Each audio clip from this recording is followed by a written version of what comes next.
Every time I come here to Knott's Berry Farm, the same thought hits me. This place should not feel as consistent as it does. I mean, it's made up of completely different worlds. They've got an Old West ghost town. They have a Mexican village. They have a Snoopy-themed kids camp, and they've got a carnival-style boardwalk. You know, these places should not coexist. But when you're here, you can feel the through line that ties the entire park together. And there is something that we can learn from that.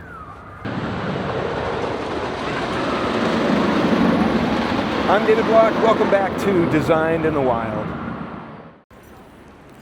So I'm here at Knott's Berry Farm, and oh, look who it is. There's Nick Longo here to join me for a walk around Knott's. Hi, Nick. What's going on, Dave? How you doing? I'm excited, man. This should be a fun day. All right. Well, let's take a walk.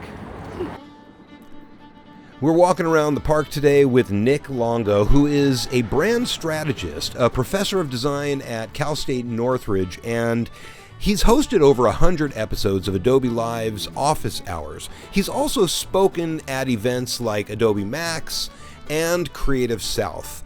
I wanted him to join me today because he's spent years helping designers to understand what branding actually is. So today we're using Knott's Berry Farm as a real-world case study. We're going to take a walk around the park and break down one simple question together. What does branding really look like when it's done well?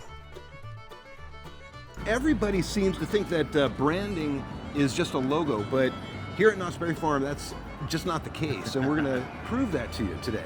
It's much more than that. It's everything from sights to sounds to smells to typography, color, music, if I didn't say that already. Customer service, Yeah. hospitality, and there's a lot to it. So we haven't even walked in the front gate yet, but I would love to get your thoughts on the tone of what we see here. What do you see as far as branding outside the park? Yeah, I'm a little biased, obviously, because I've been coming here since I was a little kid. But they have captured, I think, everything they need to do at the beginning before you've even gone into the park. There's the sounds of the roller coaster. There's the smell of the food. We were just talking to someone. They were giving us the whole backstory on the Boysenberry. Like, it's prepared. Everything here is ready for your entrance. So you're getting a taste of it all over. Even with vendors like Starbucks and Build-A-Bear around, you still know you're in Knott's Berry Farm. They're really doing a great job. The way things are co-branded, I'm really impressed. And that's the point. We haven't even gone inside yet, and you can already hear the rides, you can smell the food. The experience has already started. What are you making? I'm making vanilla fudge. Ooh. How often do you have to do this? We make it fresh every day. Wow. Do you make a batch like that and then you flavor it, or Yes. is that how it works? Yes. Cool. That's so neat. And you get whatever vanilla fudge is what the toppings in front. And then we also have our chocolate after. Wow. Very cool. For design students, you know, Knott's Berry Farm is clearly a brand that you can walk through, but what should they be looking for? I would say the neatest thing for me is like directional stuff and wayfinding, how it's letting you move through the park. Like, I love the idea here that you know where you're at, but you're also a little bit confused. Right. Like, and I think that's on purpose, but they obviously know you're gonna be here all day.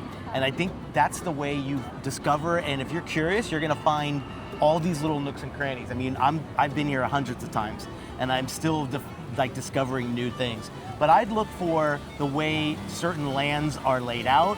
What did they do to kind of capture that moment or that period in time? We're in Ghost Town right now, so it really has that vibe of everything's weathered, everything's got that texture and that feel. And then you can look right over to another area and you can automatically see the typography change, the color palettes change, the architecture change. It's got just about everything you'd want to see. And even the sounds, what music's playing in the area you're in. It's incredibly well detailed, and I think it's a designer's like paradise to come here. And I'm assuming there's no doubt why we've become designers and in the creative field is you appreciated this probably as a kid the same way I did. I remember this was a whole other world coming here with my parents. I have this train and the way it used to get they had the guys come on and they rob the train while you're on there. I thought that was completely real. It's incredible. And now I'm too scared to go on it as an adult. It's amazing. Yeah. Really well done. Yeah, one thing that I really enjoy about coming here every single time wasn't like I was going away from reality. This is like a step back in time. This Totally. is like learning history by walking through it. That's kind of how I felt about this place. I agree. I think you learn a little bit of it. We've just talked to 3 or 4 of the employees or the cast members here. They're all so willing to tell you a lot about the history of the park, why it exists, the berry. I think it's just a perfect example of like experiential design, perfectly on cue. The ghost town doesn't feel like it's a themed facade. It feels like it's a place that was built and then grew over time. The textures, the buildings, the typography, even the music all feels like they belong in the late 19th or early 20th centuries. And that consistency is what makes it feel real. If you're enjoying this video, please take a moment to hit that like button, leave a comment below, and subscribe to the channel so you won't miss our future videos. Thank you. So here we are, we made it back to the back part of Knott's Berry Farm, and in this back area over here, it used to be the Roaring Twenties area, but it's now a boardwalk area, and it feels a little bit disconnected. I'd like to get your thoughts on that. Yeah, it's a quick transition. You come right out of Ghost Town, and next thing you know, you're in kind of a boardwalk, beach surf area. I get it. It blends with LA, and I think they're paying a little respect to that as far as a theme, but it's a very quick change, not a lot of transition. I think a lot of times if you think of how Disney does it, where you walk through something and then there's a big reveal, that could be something worth doing here as well. But I do give them a lot of props for doing something new and unique, because now they have a whole new theme to play with. And for a designer, that's sometimes the funnest thing to do. You know, these rides are all got great names, great color palettes, and quite exciting, as we were talking about earlier. So some really good additions to the park. So I guess it's like you win some and you lose some. Yep. You know? Yeah. Well, let's go wander through and check it out. This is a good example of how Knott's treats themes differently than a lot of parks. Everything here is rooted in real places, real eras. So even a sharp transition, like when you're walking from Ghost Town to Boardwalk, it still works because it's grounded in historical reference. So before we move any further, I'd like to actually ask you, what would you say is a brand center? How would you explain that? And how do you see Knott's Berry Farm, and how do you see that working in this park? I would say the brand center is obviously, you know, your tone, your voice, your mission, all the things you want a customer to kind of experience while you're here. Yeah. So their center, wow, I think hospitality is number 1, storytelling is number 2, and then there just seems to be this kind of like free-for-all where it's like, you know, you go from one land to the next and you're not really worried too much about the transition, you're just having a good time. But food, I think, and culinary is a big part of theirs as well. So as long as that's consistent everywhere, I think they win, right? What do you think it is? What's their brand center to you? I think it's definitely the down home, you know, historical aspect, keeping that small town feel. Yeah, right. Everywhere, and it's almost like, would you call them the boutique version of a theme park? Right. You know, because like, you know, they're doing it on a pretty limited budget compared to some of the other big players. Absolutely. And I think that what they've been able to keep going for many years and decades, and adding new stuff, as long as they're staying to the original brand mission statements and where they want to be, I feel like they're doing it quite well. Once you start looking for that brand center, it becomes hard to miss. Everywhere we go, the people are just good with guests. The ride operators, the shopkeepers, the food staff. Nobody feels scripted. They didn't feel rushed at all. And the food plays a much bigger role here than people expect. The chicken dinner, the pretzels, the funnel cake, and the pies. You smell it all and you see it being made. It doesn't feel added on. It feels like it's how this place works, and that stays with you as you move throughout the park. So here we are in Fiesta Village, and they actually upgraded this whole land, and they've done a lot of work, and it's beautiful what they've done with it. but they've kept a very consistent sort of a feel in the brand center, and I'd like to know what you think about that. Yeah, it's not overly done to what you would expect when you hear Fiesta Village. I think it's very subtle, it's authentic. I can only imagine designing this on paper and then hoping. How are you making sure your ideas come into magic when it's actually built? So I'm assuming with scale models and things like that, that helps them understand it or how they walk through the system. But I'm impressed because you're right, it does have a little bit of the Aztec kind of Mayans vibe too. So they've really mixed it quite well. I think it's better than I expected. I was expecting it to be super colorful, almost in that like cocoa looking kind of vibe. Yeah. But I feel like they're staying true to them being more authentically playing the space rather than animating it. Right, it's very lived in, right? Oh, there's a good point. Very authentic, yeah. Just as Nick said, this area easily could have gone bigger and louder. They could have added more color, more spectacle, but they didn't. And that restraint is what keeps it feeling connected to the rest of the park, where everything follows that same tone. So here we are in Camp Snoopy, and I'd love to get your opinion on how you think that this land fits into the whole overall Knott's Berry Farm brand. Yeah, two things. We noticed walking in, it doesn't automatically feel like a kid land. It almost feels like a miniaturized IKEA version of the rest of the park. Right. Things look a little bit smaller in scale, even the gates, the signage, the posts, the lights. But I thought they did a great job where it does feel like camp. It feels just as inviting to adults as I think it would kids. And let's face it, no kids here alone, so you've got to do something for the parents to have a good time as well and want to come through here. So it's not the total kiddie land. It really is a cool, right in between kind of solution. Yeah, it feels like they've definitely tried to avoid, intentionally tried to avoid making it feel childlike or juvenile, right? Juvenile, exactly. So the kids feel like they're a part of the fun. They're not, it's not separate. Yeah, I like that idea because I think some kids are I'm noticing kids climbing rocks over there. I'm not sure if they should be, but hopefully there's parental guidance over there. But no, I think you bring up a great point that a kid aspires to be 5 to 6 years older than they really are, if you know anything about branding for kids. So they've done the right job here in kind of giving them something that they would aspire to rather than be equal to where they are or lower, because then it would be that's for babies. Right. But they really nailed it when it comes to this not being so overly juvenile. Right.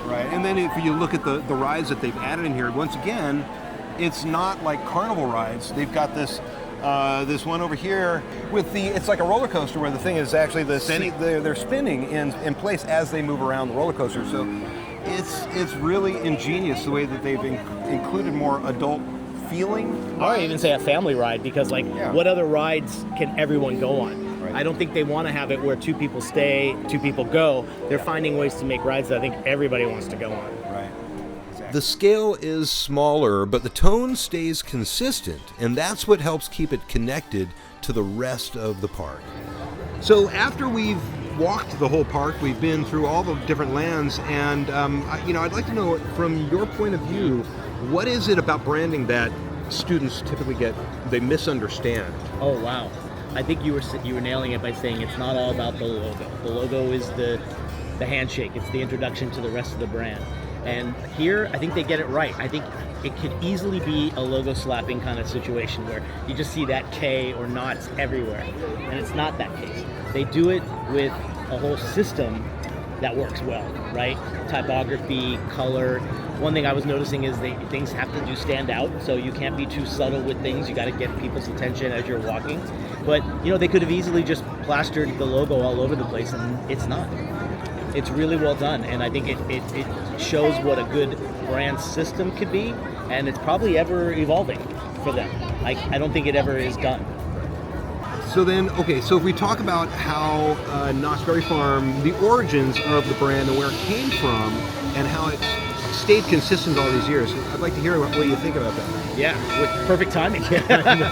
I would say we asked a few of the people working here, and they had an interesting perspective on the fact that it started with the Boysenberry, and the Boysenberry turned into a pie, and the pie turned into a chicken dinner.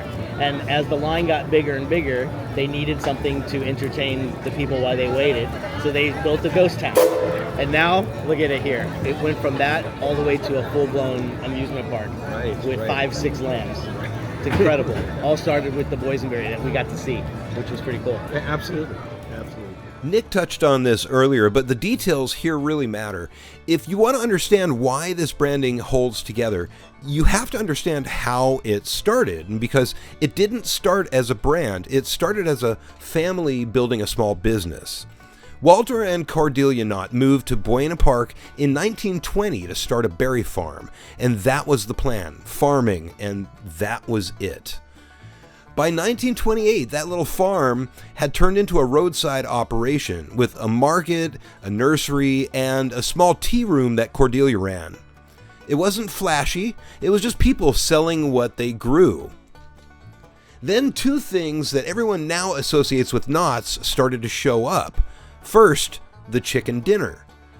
In 1934, Cordelia began serving fried chicken, and people started coming specifically to eat there. Then came the Boysenberry, and this part matters. Walter Knott didn't invent it. Rudolph Boysen did, but Walter was the one who figured out how to grow it successfully, and he introduced it to the world through what they sold here. Now you've got food that people can't get anywhere else, and you've got lines. And once you've got lines, you've got a real problem to solve. How do you take care of the people while they wait? That's where the ghost town comes from. Around 1940, Walter started adding buildings and displays to give people something to look at. By 1941, the ghost town had become a full walk-through experience. Walt spent time as a kid in Calico, California, with his uncle, who was one of the founders of the original mining town. So when Walter built a ghost town here, he wasn't inventing a theme. He was building from memory. And that's exactly why it doesn't feel like a fantasy park. It feels lived in, it feels settled. And that is the branding lesson. None of this started with logos or slogans or master plans. It grew out of real experiences, real people, real needs, and that's why the Knott's Berry Farm brand still holds together after all these decades. I appreciate it. Join me next time as we uncover more about how design shapes our lives here on Designed in the Wild. I'm not just a graphic designer and a high school teacher, I am also an author. I wrote a book called The Dragon Codex, Quest for the Relics of Design. This is a great story about 3 young dragons who have to learn graphic design to save the world from creative destruction. It's a book for young adults, and it's a story about family, it's a story about friendships, and a story about finding your place in the world. Pick up a copy today. I know you'll love it.